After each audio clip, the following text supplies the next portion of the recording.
মাত্র ঘুম থেকে উঠলাম, প্রচণ্ড ঠান্ডা। ভাবছি হয়তো সূর্য উঠছে, বাট সূর্যের কোনো আনাগোনা নাই। বাইরে এসে দেখি প্রচুর রকম ঠান্ডা পড়ছে। এই ঠান্ডায় মানুষ যারা কাজ করে, মানে খেটে খায় যারা, সেই মানুষগুলো কিন্তু ঠিক 8টার সময় বের হয়ে গেছে কাজের উদ্দেশ্যে, টাকা ইনকাম করার জন্য, তার পরিবারকে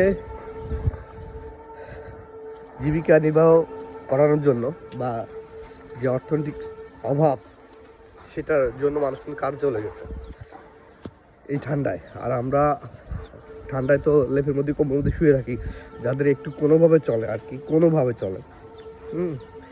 তো শীত আছে, গরিব মানুষের জন্য শীত নয়। গরিব মানুষের জন্য শীত না, গরিব মানুষের জন্য 12 মাসই সমান, না শীত না গরম, কারণ তাদের তো কর্ম করে খাইতে হয়, তাই না? আল্লাহ হাফেজ সবাইকে, গুড মর্নিং।